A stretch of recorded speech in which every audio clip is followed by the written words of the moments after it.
ஹரே கிருஷ்ணா. ஓம் நமோ பகவத்தே வாசுதேவாய. ஹரே கிருஷ்ணா. ஸ்ரீமத் பாகவதம் ஸ்கந்தம் 10 அத்தியாயம் 1. பகவான் ஸ்ரீகிருஷ்ணரின் தோற்றம் அறிமுகம் என்னும் தலைப்பில் பதங்கள் 5, 6, 7. பிதாமகா மே சமரே அமரஞ்சயைர் தேவவிரதா ஆத்ய அதிரதைஷ்திமிங்களை துரத்யயம் கௌரவ சைன்ய சாகரம் கிருத்வா தரன்வத்சபதம் ஸ்ம யத் ப்ளவாக திரௌணி அஸ்திர விப்ளுஷ்டம் இதம் மத்தங்க சந்தான பீஜம் குரு பாண்டவானாம் ஜுகோப குக்ஷிம் கத ஆத்த சக்ரோ மாதுஷ்ச மேயே சரணம் கதாய வீர்யாணி தஸ்யாகில தேகபாஜாம் அந்தர்பகி பூருஷ காலரூபை பிரயச்சதோ மிருத்யும் உதாமிருதம் ச மாயா மனுஷ்ய வதஸ்வ வித்வன்.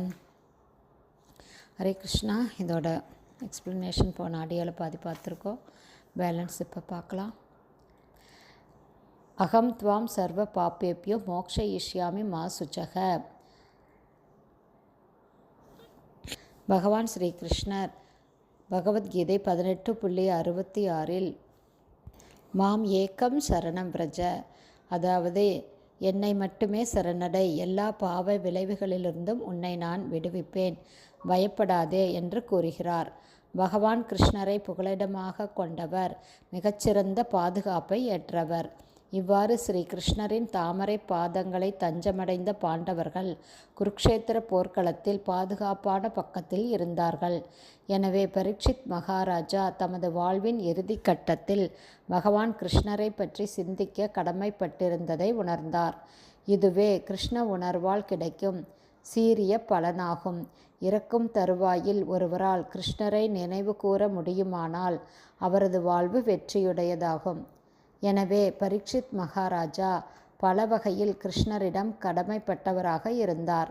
அவரது வாழ்வின் இறுதிக்கட்டத்தில் கிருஷ்ணரை இடைவிடாமல் சிந்திக்க வேண்டும் என்ற புத்திசாலித்தனமான முடிவுக்கும் அவர் வந்தார். பரீட்சித் மகாராஜனின் பாட்டனார்களான பாண்டவர்களை பகவான் கிருஷ்ணர் குருக்ஷேத்திர போர்க்களத்தில் காப்பாற்றினார். மேலும் அஸ்வத்தாமனின் பிரம்மாஸ்திரத்தால் தாக்கப்பட்ட பரீட்சித் மகாராஜன் கூட பகவான் கிருஷ்ணரால் காப்பாற்றப்பட்டார். கிருஷ்ணர் பாண்டவ குடும்பத்தின் வழிபாட்டுக்குரியவராகவும் நண்பராகவும் நடந்து கொண்டார். பாண்டவர்களுடன் கிருஷ்ணர் நேரடியாக தொடர்பு கொண்டிருந்தது ஒரு புறம் இருக்க, அவர் எல்லா ஜீவராசிகளிலும் பரமாத்மாவாக இருந்து கொண்டு தூய பக்தரல்லாதவர்கள் உட்பட அனைவருக்கும் முக்தியளிக்கிறார். உதாரணமாக, கம்சன் ஒரு பக்தனாக இருக்கவில்லை என்றாலும் அவனை கொன்ற பின் அவனுக்கும் கிருஷ்ணர் முக்தியளித்தார்.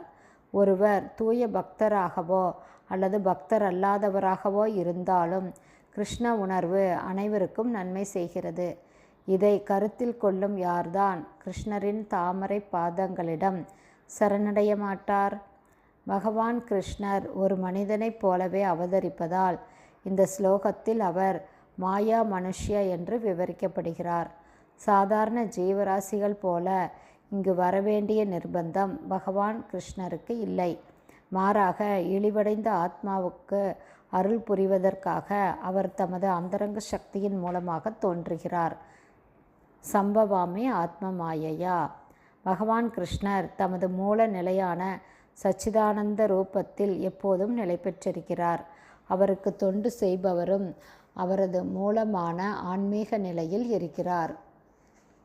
இதுவே மனித வாழ்வின் மிக உயர்ந்த பூரணத்துவமாகும். ஹரே கிருஷ்ணா. ஸ்ரீமத் பாகவதம் ஸ்கந்தம்